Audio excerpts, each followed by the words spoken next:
Okay, now recording. All right, so we're having a, let's see, Zachary, I got you. It's fine.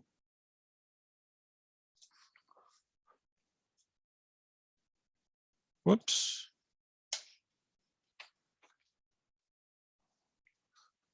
All right, so we're having an exam, which we haven't had in a long time. So let's see, I'm actually finished with this side. So you know we're getting past the halfway point when we get to this side of the paper, right? So on the original sheet of paper, it was like this. So this is the first half, so now we're over here.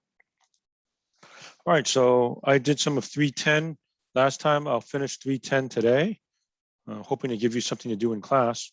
And then I have 2 days to give you 3.11, Thursday question and answer, Friday's the exam, and then we're off for a week for spring break, okay? So it's a nice time to have the test, I think. Take the exam, and then there we go, okay? All right, so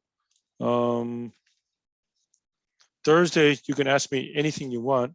If you don't ask me questions, I can threaten to get started with new material, which you won't really get to until after the spring break anyway, but we'll see how it goes.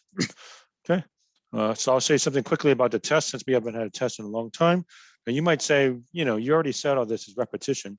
Yeah, I repeat myself over and over and over.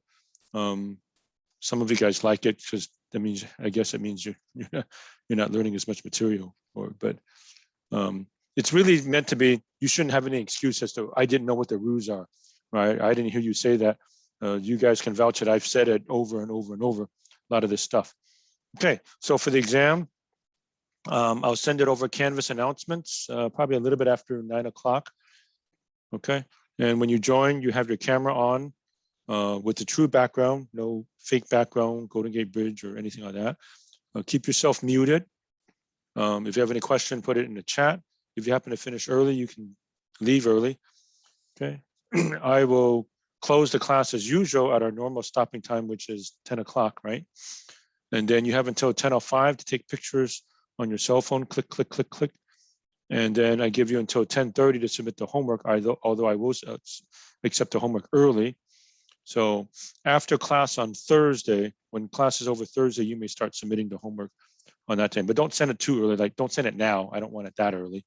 But I would say the day before the test, right after we finish that class, then I'll accept any homework. Okay, there's a 70% requirement. You have to submit at least 70% of the homework. If you don't, I don't grade your test. Okay, so you have to do that. Hey, I do end up doing a huge percentage of the homework anyway. So the 70% isn't really 70%. I end up doing what, half, sometimes more than half. So your part that you do yourself is maybe what, 30%, 20% or something like that, right? I think Prasanna have said something to you guys also, but take advantage of Prasanna. He might have review sessions. Ask him for extra help if you need help on the exam for Friday also, okay? And let's see what else. Usual ground rules. You can use a calculator. You can have one sheet of paper, right? Front and back, 8.5 by 11, double-sided. Beyond that, no other help. You can't use the book, notes, people, computer, etc. Right? And you know, I'll just go ahead and say, you know, and I know it's a lot easier to cheat under these circumstances than face-to-face. If we were face-to-face on campus, you know, I can walk around the classroom, see what's going on. Yeah, I really can't tell what's going on, you know, where you're at. Okay, but I have gotten some exams which made me be very, very curious and suspicious, right? I mean, hey, the answers that two people get are almost identical. The ones you got right are the same. The ones you got wrong are the same.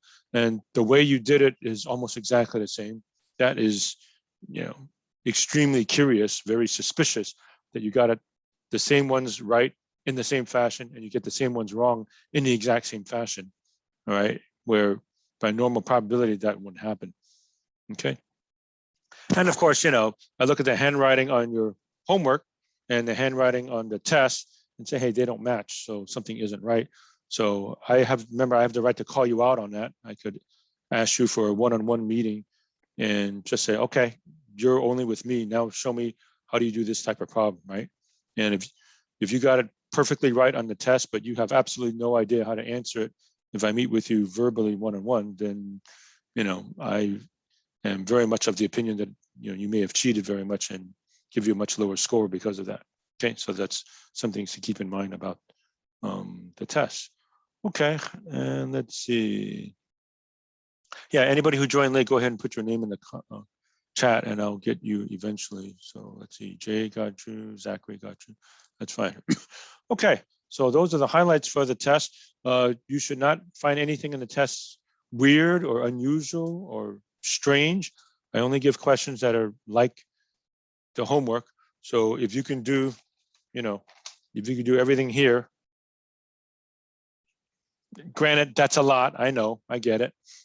Okay, but remember at the beginning, a lot of you were very thankful that, oh, at least we don't have to do limit h approaches 0, f of x plus h minus f of x all over h before, right?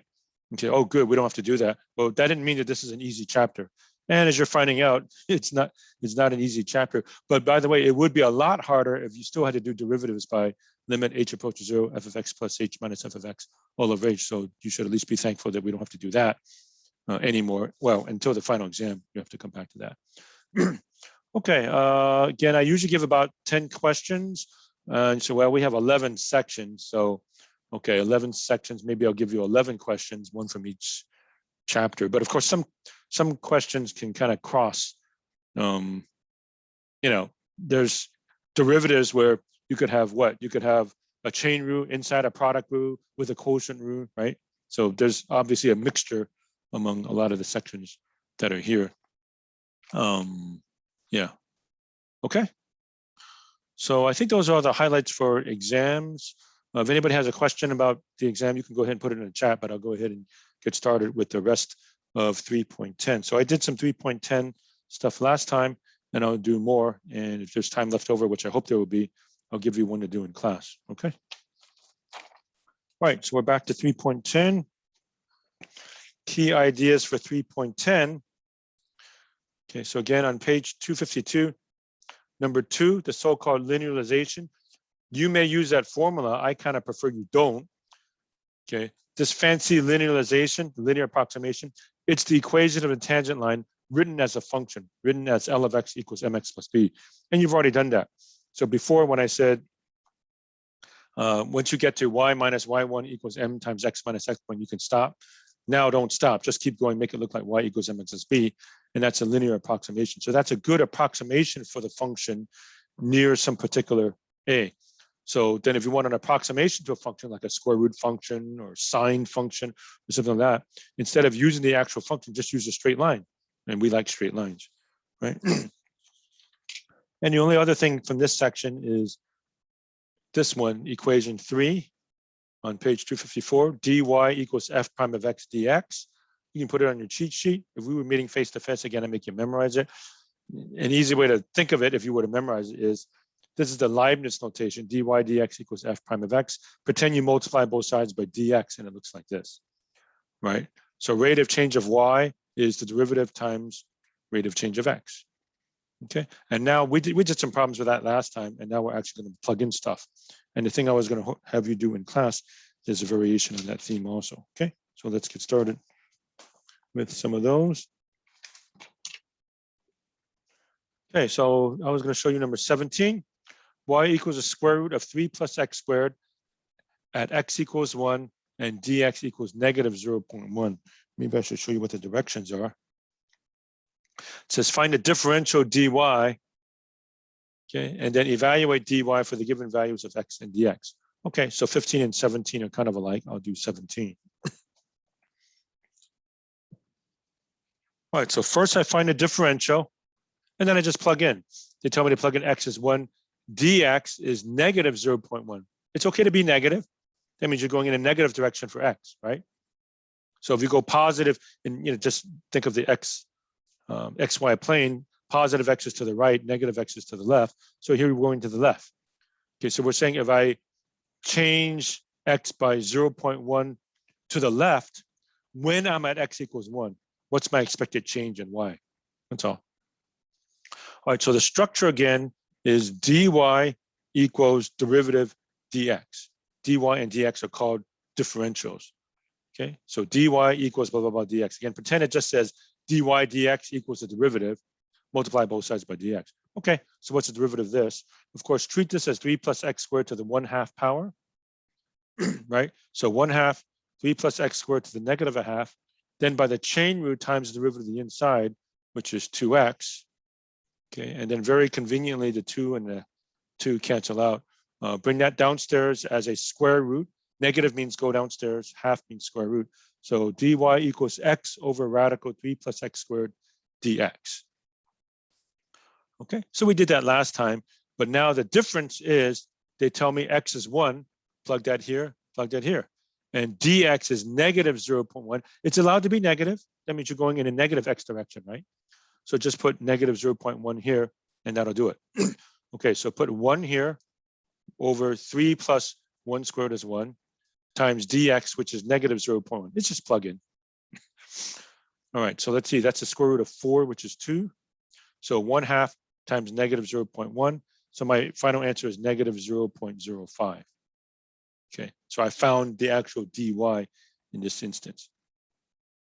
That's all. So what's the significance of the answer? For this function at x equals 1. And by the way, they don't even give me the y coordinate, but you can figure it out, right? Plug in 1, what do you get? 3 plus 1 is 4, squared 2, 1 comma 2. Okay, for this function, if I use the linear approximation, if I move to the left 0.1, then I'm expecting the y to go down by about negative 0.05 by doing this stuff. Okay. Okay, here's number 19. Y equals x squared minus 4x at x equals 3. Delta x is 0.5. Okay, this one, let me show you what they're saying. So 19 and 21 are similar. Compute delta y and dy for the given values of x, and dx equals delta x. So for these problems, dx and delta x are the same thing. Okay, let's never mind about sketch the diagram. So that's a little bit too difficult. So see where it says sketch the diagram above question 19? Ignore that.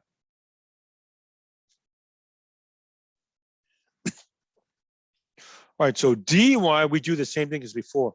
What is delta y? Delta y is the actual change in the y value. Okay, so how do I get that? Okay, so pretend we weren't even in calculus class, right? In pre-calc, how do I find delta y? Okay, well, I plug in 3, I get whatever. Delta x is 0.5. Now, if you're at 3, imagine you're on a number line at x equals 3.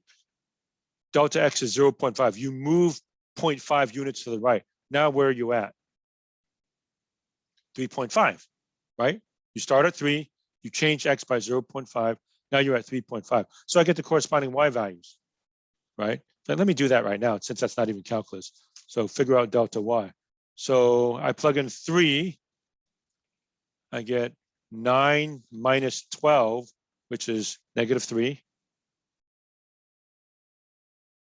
I plug in 3.5.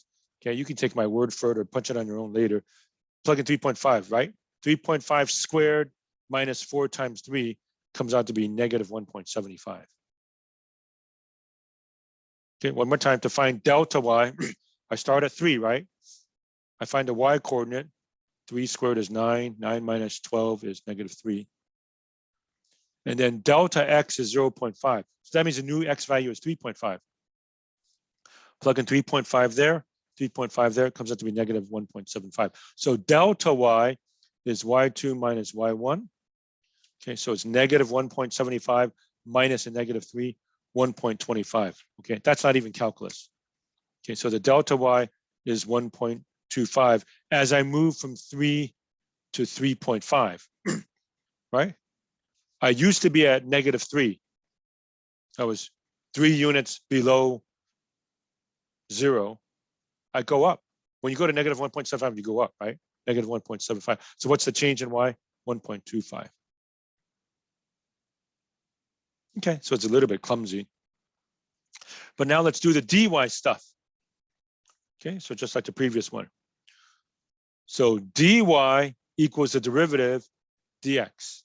So dy is 2x minus 4 dx, right? So again, how does it work? Just make that dy, find the derivative, put dx. Now plug in. They tell me to plug in 3 here and 0.5 there. Okay, so 3 goes there, 0.5 there. So 2 times 3 minus 4 times 0.5, which is 2 times 0.5, which is 1. So dy is 1.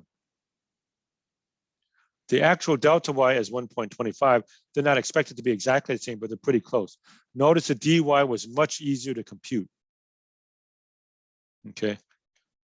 This one's, it's kind of clumsy to plug in 3 and then plug in 3.5. That's even worse. And then subtract the 2. But dy was much faster. Okay. All right, so that's how you do that one. And the one I was going to have you do in class later is similar to this one and this one. Okay, but we'll see if I have time to do that. Okay, now 23, 25, 27, 20. Okay, use linear approximation or differentials to estimate the given number. Okay, so how do I do that? At 23, 1.999 to the 4th power. Okay, well, 1.999 is very close to what other nice number? 2, right? In fact, it's 2 to the 4th is 16. It's about 16. Okay, so how good can my approximation get? So here's what you do.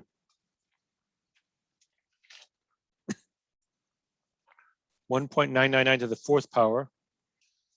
All right, so using differentials, f of x is x to the 4th power. The function is x to the 4th, right? The nice nearby number is a equals 2. There's 2 comma 16. All right, so the function is x to the 4th. What's f prime? 4x cubed. What's f prime of 2? Plug in 2. 2 to the 3rd power is 8. 4 times 2 cubed, 4 times 8 is 32. Point, slope. Y minus y1 equals m times x minus x1. This is the straight line approximation at x equals 2. Okay, before we said stop. Now don't stop, keep going. Okay, so add 16 to both sides. So y equals L of x, the linearization. 32x minus 64 plus 16 is a minus 48. Okay. This is the linear approximation written as a function. So what are we doing? We were kind of like cheating. Instead of doing 1.999 to the 4th power, which is very difficult. In fact, you don't have a calculator. There's no real nice way to do that. We're going to cheat and just use a straight line. We like straight lines. Okay. So for 1.999 to the 4th power, my approximation is instead of plugging into here, I'll just plug into here.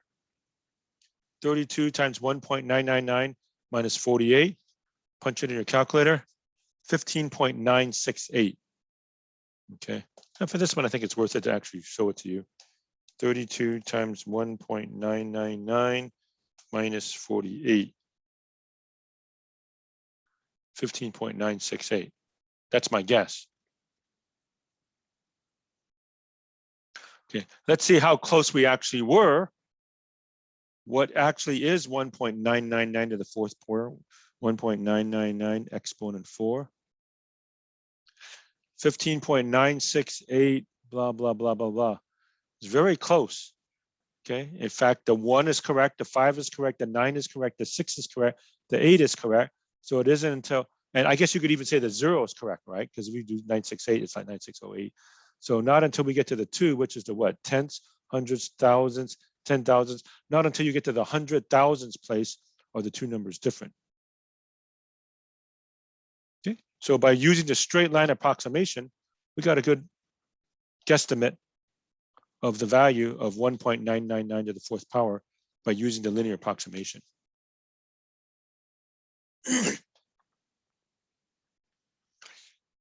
All right, 29 says secant of 0.08 is approximately 1. Again, don't get scared by this. This problem is just like the previous problem, and this is the back of the book. I give an approximation for the secant of 0.08. The back of the book says 1. That's all.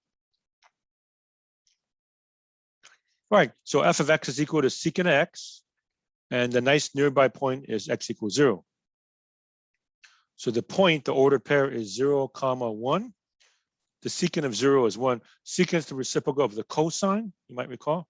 If one function has a co, the reciprocal does not have a co. Cosine of 0 is 1, reciprocal is 1. So the point is 0, 1. Point. Now we need the slope. So f prime of x, derivative of secant x, tangent x. If you haven't already done so, put that in your cheat sheet. Okay. Although a warning, a reminder that your next teacher might make you memorize these. Okay. Although, yeah, I said this before, but your next teacher might even be me again for some of you, if you, since I found out I'm teaching 252 in the fall again, but whatever. All right, I plug in 0. So secant 0, tangent is 0. Secant is 0, we know is 0. Tangent of 0 is 0. That means the slope is 0. Horizontal line. All right, so point, slope is 0. Y minus 1 equals 0 times x minus 0. Well, of course, if you put a 0 here, that just wipes it out. So y minus 1 equals 0 or y equals 1. i.e., therefore, secant of 0.08 is indeed approximately 1. Okay. Now, of course, we don't have a secant button on our calculator. We do have cosine, so we'd have to do reciprocal of that, right? So just for fun, let me check my mode. I'm in degree mode because I taught my previous class and we had stuff in degrees. So let me switch back to radians. Okay, I'm in radians. So 1 divided by cosine 0.08, right? Was it? Very close. 1.0032, blah, blah, blah, right? Our approximation was 1. And in a lot of instances, we might just say, round it off, that is about 1. So pretty close. Okay, one more like that is number 31. And then we're almost going to be done pretty soon. Okay, the text says 1 over 9.98 is approximately 0.1002. Okay, and explain why the approximation is reasonable. So again, they're giving you the back of the book. Okay, so pretend it's like problem 23 again, where the language is give an approximation to 1 over 9.98 using the linear approximation. And this is the back of the book, so to speak. Okay, so how do I do that? So the function is 1 over x. What's the nice nearby value? 10. So f of x is 1 over x at a equals 10. Can you say, what is this a? A is a specific value of x. Okay, so in this case, all right, what happens when you plug in 10? You get 0.1. So I already know it's going to be close to 0.1. And how close? All right, so the function is 1 over x, or x to the negative 1, whose derivative is negative 1 times x to the negative 2, or negative 1 over x squared. Okay, plug in 10. Negative 1 over 100, negative 0.1. That's my slope. Okay, point, slope. Y minus y1 equals m times x minus x1. Okay, and a little bit of cleanup. If you add 0.1, that's negative 0.1x. And then if you distribute that and add the 0.1, you get 0.2. Negative 0.1 times negative 10 is a positive 0.1. You can just move the decimal over 2 spaces, then add 0.1, so 0.2. Okay, so near x equals 10 or a equals 10, instead of using the clumsier function 1 over x, I can just use a straight line approximation, negative 0.1x plus 0.2. So if I want approximation of 1 over 9.98, I just plug into the straight line approximation L of 9.98. So put 9.98 right over there, negative 0.1 times 9.98 plus 0.2, and it comes out to be 0.1002, just as predicted. This was the back of the book, so to speak. Okay, so our approximation is 0.1002. Okay, so that's how to do that one. Okay, and then just for fun, okay, let me try actually, what is 1 divided by 9.98? 0.1002004008 or something like that. Our guess was 0.1002. So we got the 0.100200 correct. So it isn't until you get over to the 4 here that they start to diverge. So we have 1, 2, 3, 4, 5, 6 digits that match. Pretty good, right? Okay, and yeah, let me raise this up quickly again in case you couldn't see it. There's that. And let's see that. And that.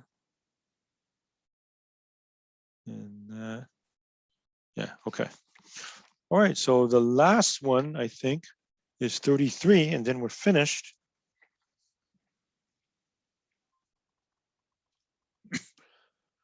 The edge of a cube was found to be 30 centimeters, number 33, with a possible error in measurement of 0.1 centimeter.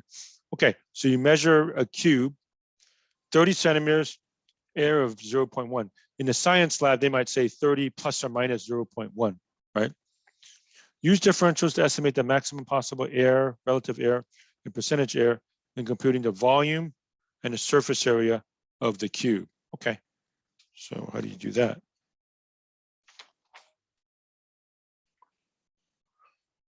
All right, so here's my cube. It's 30 centimeters plus or minus 0.1. So that 0.1 is my dx, my little change in x, as it were. Okay.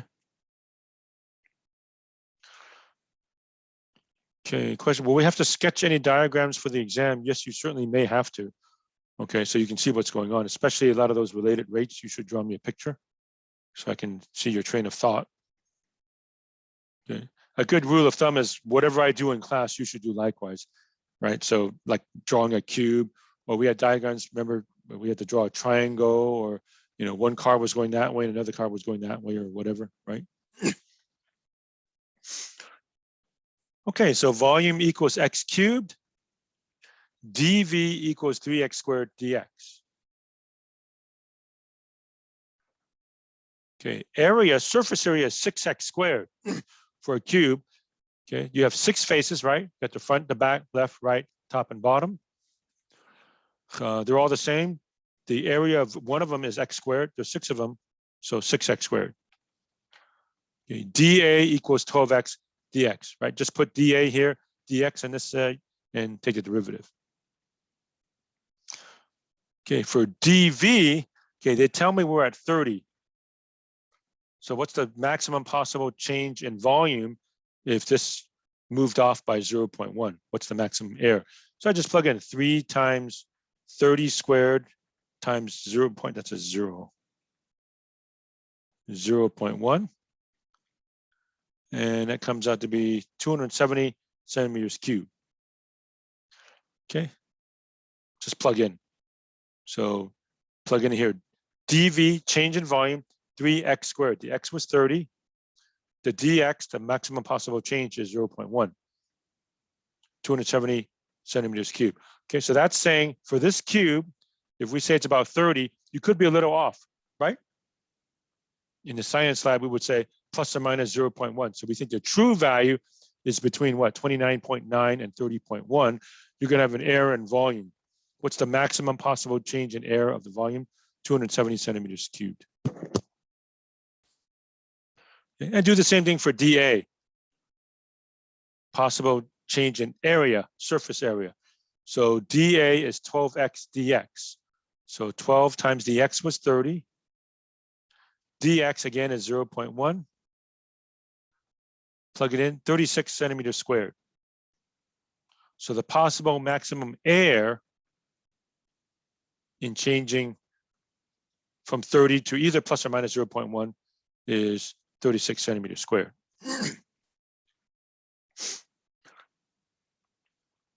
Okay, then they ask you some other stuff about relative change and percent change and all that stuff.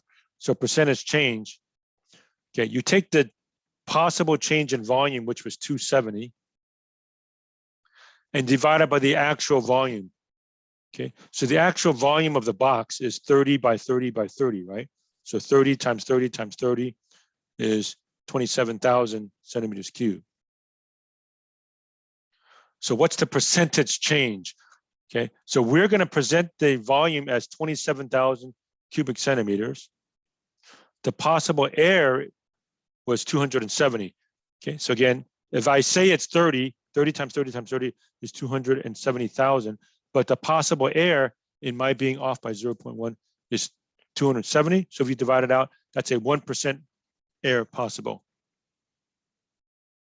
Okay, so the relative air is 1 over 100, or as a percentage, 1%. So I may have a 1% air in volume. It's almost like, are you willing to live with a 1% air in volume if I'm off in my distance by as much as 0.1, right?